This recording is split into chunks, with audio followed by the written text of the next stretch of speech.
I can do this with my eyes closed. It's too easy. It's too easy. I can do this with my eyes closed. It's too easy. Too easy. It's too easy. I've been there, done it, seen it. Boy, all that like Keenan. Still got crack, they fiendin'. Flow still hot like Phoenix. Shine so bright, I'm gleaming. This off top, I'm tweaking. Fresh out the rat like Neiman. And I'm still tryna fight my demons. Cause we all gotta act like Tina. That's why I gotta ride with the Nina. Outside, it's a war going on. Make me put my hands on my head like the Macarena. They want you walking on board like Kima. And give an F to you like John Cena. Putting blood on the brand new Beamer. Tryna earn 8 stripes like Adidas. You get cold when you ride with the heater. It'll turn you to a dog like a Keto. And expose to a cat like a cheetah. They smoke my partner like reefer. Dímelo porque o no entiendo. Mi gente must really need Jesus. They shed real blood. I never seen the crypt and I believe it. It's too easy. Welcome in. Happy Monday to everyone. If you're in the chat, say what's up. I'm your host, Ben Hostler. We are here to talk about today's best bets. Monday, January 22nd. Coming off a pretty good weekend overall. If you guys watched Friday's show, I kind of went through the NFL DFS slate. Didn't end up getting any DFS sweats going. It was really just like one piece of my lineups. Just no matter what team I made, one piece of my lineup let me down. But I also told you guys on Friday when I went through Saturday's college, I said I was going to absolutely hammer Texas on Saturday. Texas money line, they came through, they won. So that was good.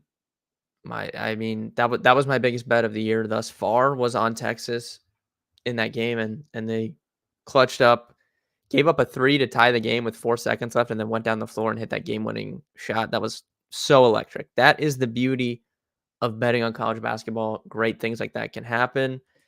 And it's been a frustrating college basketball season for me. Like last season, we smashed, but this year, it's just like I can't string any days together. It's just like it's like I'll get a big win and then the next day or the next game, it's like I can't string anything together. So hopefully that comes soon. I will say though, when I really started dominating college basketball last year, it was like the middle to end of conference play and into the conference tournaments and then the NCAA tournaments. So we're getting to that point soon. We've got one more week of football. We've got an off week and then the Super Bowl. So today we're going to talk a little bit about the football games, and then I'll go through the college basketball slate. Didn't find any NBA bets I really like tonight.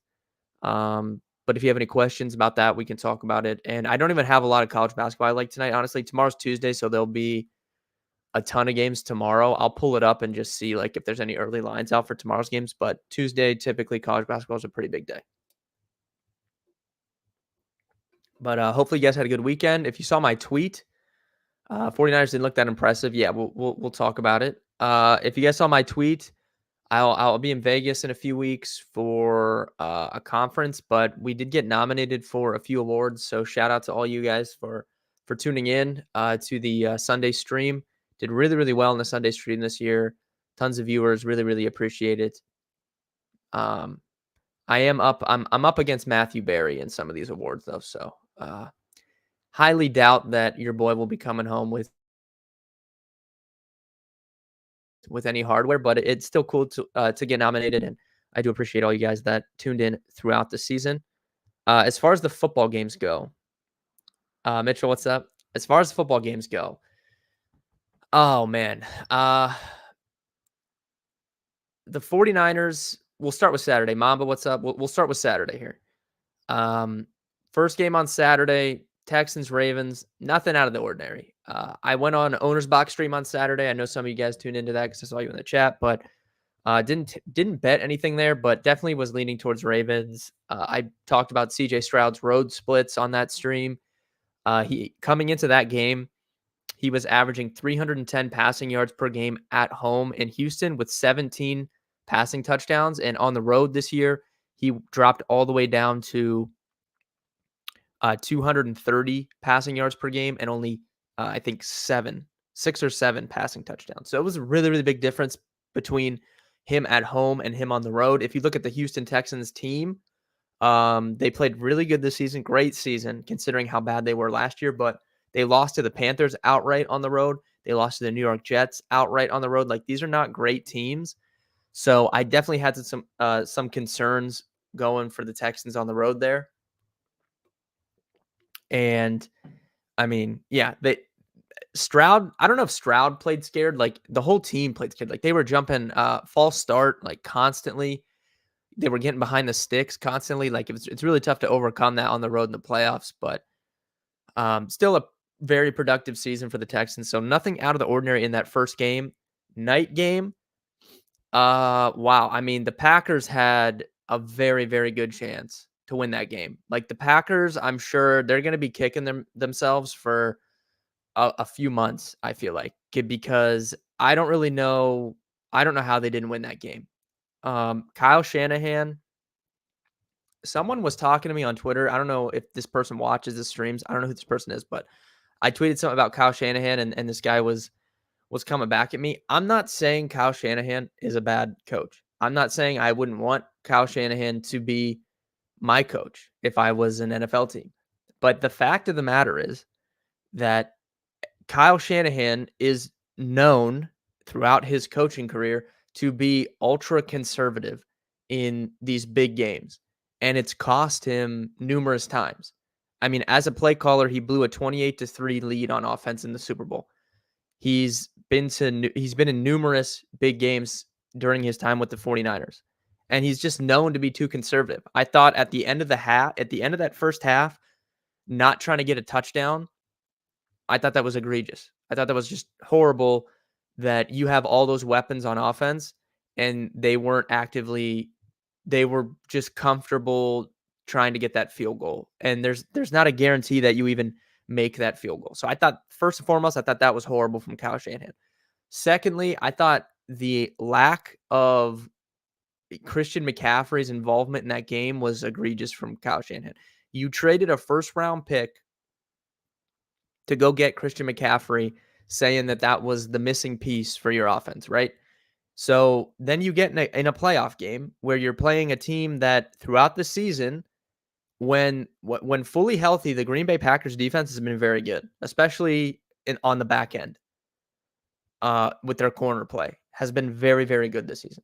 So you're in a playoff game in the just pouring rain against a team that it's easier to run on than to throw on them.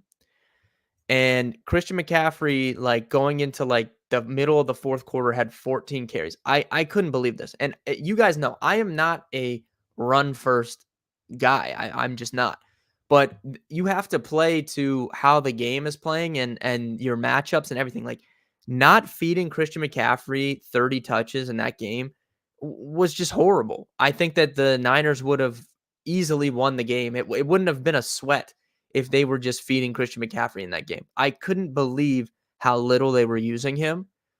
So I thought that was horrible. And look, he got away with it. They won the game thanks to that missed field goal. Who knows what would have happened if it went to overtime? But look, again, I'm not saying Kyle Shanahan's a bad coach. I'm saying that a lot of times in these big games, he has made mistakes, and it doesn't appear to me that he's learned from any of these mistakes, because it seems like he makes the same mistakes every single year. So we'll see what happens against the Lions. I will say, though, I think that the way the Packers are set up, I think the Packers had a way better chance to upset the Niners than the Lions do. I don't know how good the Detroit Lions match up with the 49ers. So we'll see. And then Sunday, Detroit, happy for their fans. That environment even on TV was electric. Fans were great. Super happy for all those fans that have watched horrible losing football for years, and now they finally have a good team. I will say they got outgained yards per play by Tampa. I thought Todd Bowles not calling a timeout there at the end and at least giving themselves a chance was interesting. I have concerns about Detroit's defense and how it's gonna hold up here against the 49ers, but major props to Dan Campbell and the entire Detroit Lions coaching staff and players. I mean, they took a horrible team 2 years ago. Last year, they made a big improvement, and then this year they've found themselves in the NFC Championship game. So huge props to them. And then the night game, uh, Buffalo, Kansas City.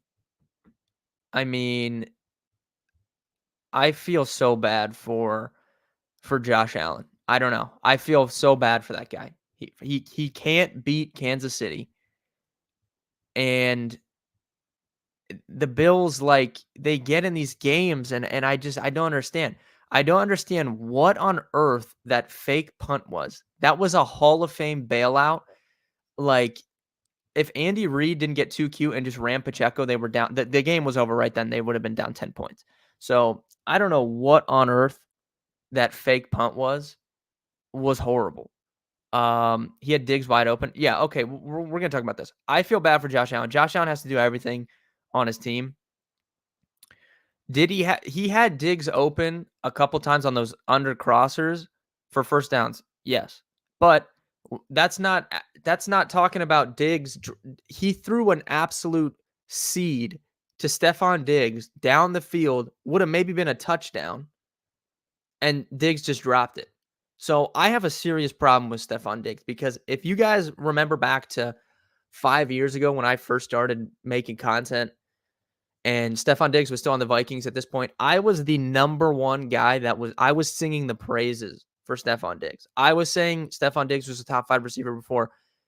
Nobody even was considering him to be top 5. People weren't even considering him to be better than Adam Thielen at this moment in time. And I was singing the praises for Stephon Diggs. I have a serious problem with Stephon Diggs because the last few years, he bitches constantly about everything. He's always complaining about stuff. And then he gets dimes dropped to him in playoff games, and that's what he does. If you're gonna bitch and complain and talk, you got to back it up. There's zero excuse for you being Stephon Diggs and dropping that pass. And I know, like, a player, he's not gonna make every play, but that could have been the game right there. He could have scored a touchdown on that play. Like, that was horrible. That was a horrible drop.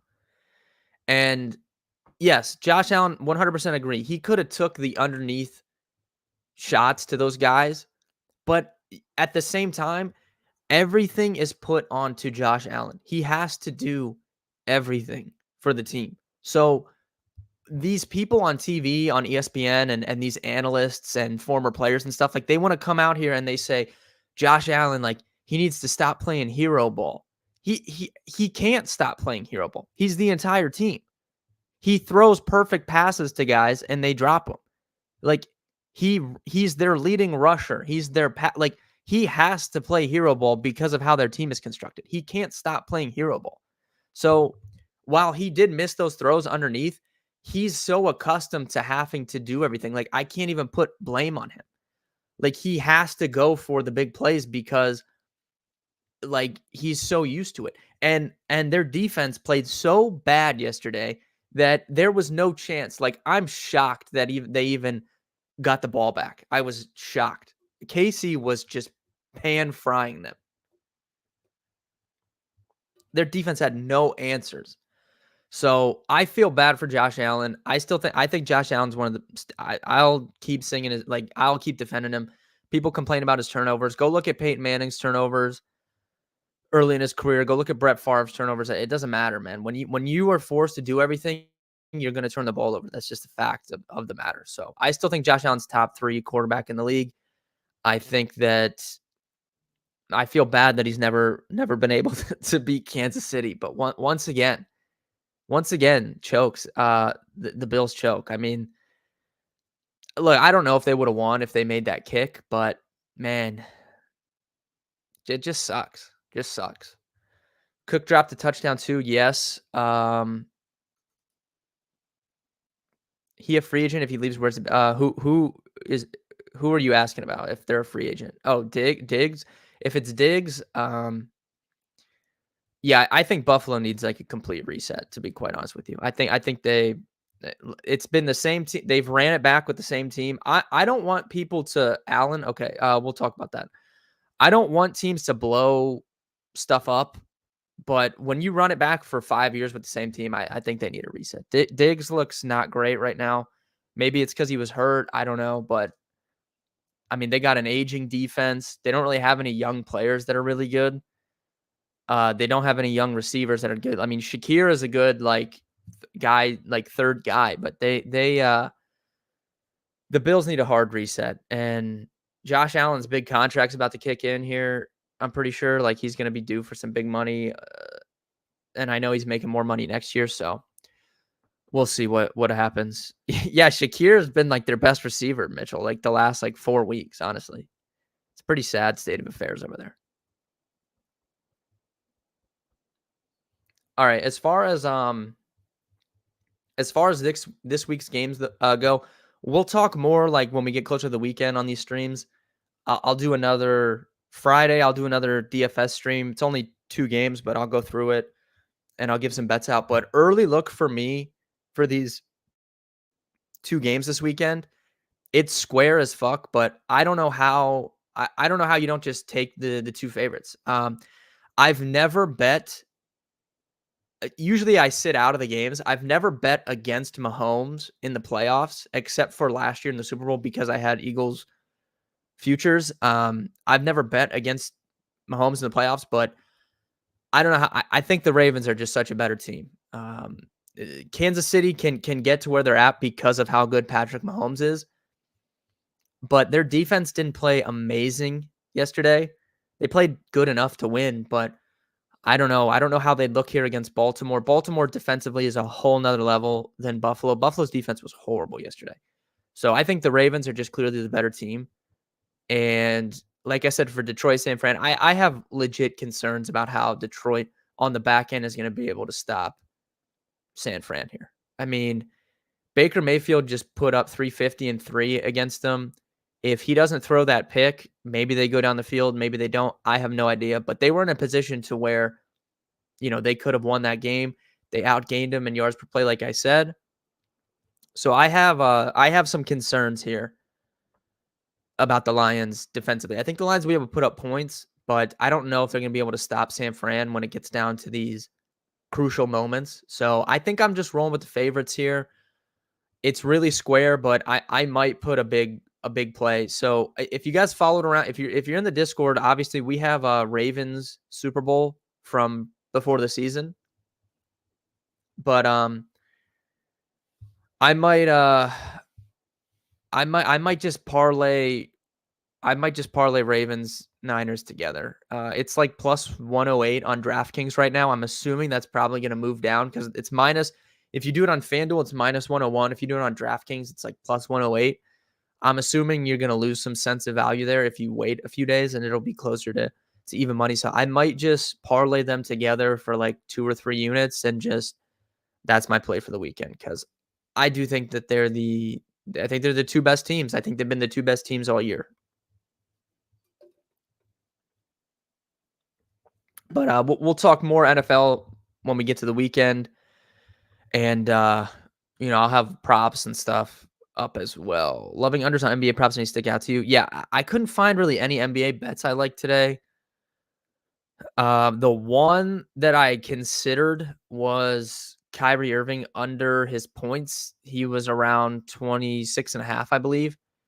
I liked it, but not enough to where I bet it. That was the one that I was considering, just because I'm pretty much always fine taking it under if it's a guard against Boston, given how they defend.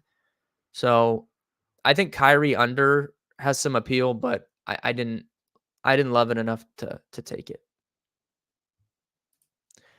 All right, let's move over to college basketball. If you have questions on anything else, go ahead and ask.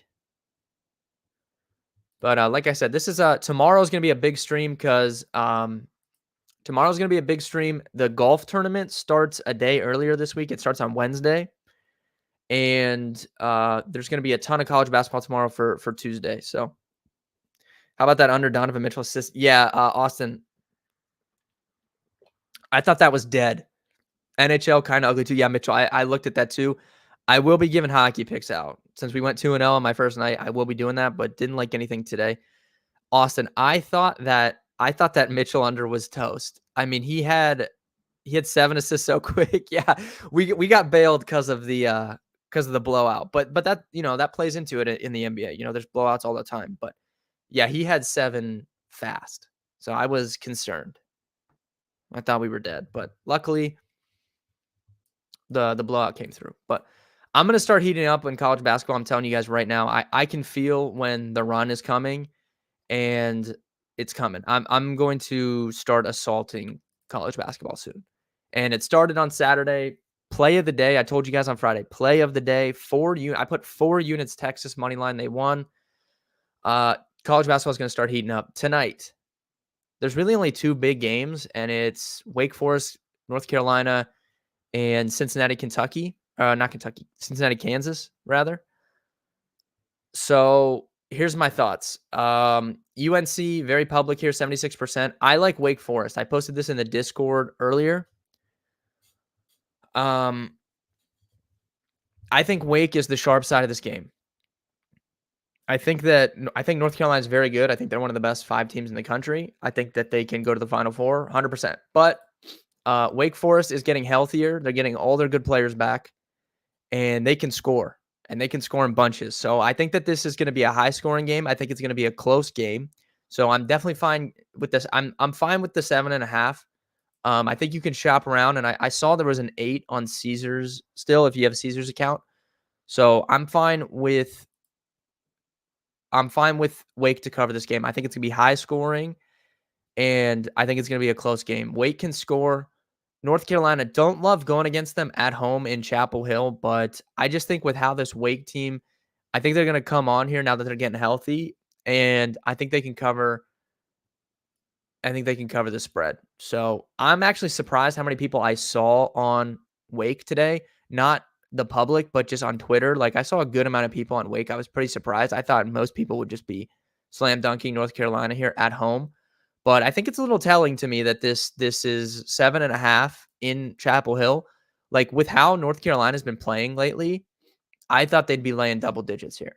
So like last night when I saw this game, I was like, oh, I'm gonna be on Wake tomorrow because I thought it was gonna be like a 10 or 11 point spread. It's only 7.5, which I think is telling, but I think this will be high scoring, close game, tough to win on the road in conference play, but I do like Wake to cover today, getting healthier. So give me Wake today to cover. And then in this night game, I'm fine with the 8, but I don't love it enough to bet it. Kansas does not lose at home. So, I mean, if you want to money line parlay something today, or if you want to pair something in the NBA, you can pair it comfortably with Kansas. I would be shocked if Kansas lose. Kansas does not lose at home, so I like Kansas here. The 8 is fine. I just don't love it enough to play it. The one other team I thought that stuck out was Montana here at home against Weber State. The moneyline predictor does like them as well. I'm pretty sure right here. Yes, Montana. So if you wanted to do a Montana Kansas moneyline parlay and just leave Wake Forest out of it, I think you could do that as well. I haven't taken it, but I've thought about it. Interested in Montana at home, but it's just sweatier when you get into these smaller teams. Bounce back to yeah, they lost to West Virginia over the weekend in Morgantown, tough place to play. But yeah, coming back home, Kansas does not lose at home. They are just another level in at home. So definitely like Kansas today. You can money line them with something, or if you like something in the NBA, I don't know. You can pair something up with Kansas. I put 2 plays out in the Discord paired with Kansas money line today. So I am very, very confident that they win this game. And I'm fine with the 8 too if you want to take it. But overall, that does it. Let me see if there's any early lines up for tomorrow. Nothing. Okay. Nothing's up for tomorrow, but I'm pretty sure there'll be some big, big games tomorrow. College basketball, ton of games. So we'll have a lot to talk about on stream tomorrow. We'll talk a little golf as well, with the tournament starting a day early, NFL, NBA. So thank you guys for tuning in. Like I said at the top of the stream, thank you guys for everyone that tuned into all the content this year. with us getting those nominations. We do appreciate it. Good luck with your wagers tonight. I will be live tomorrow, same time, 3 p.m. Eastern. Good luck tonight, and I'll see you guys tomorrow.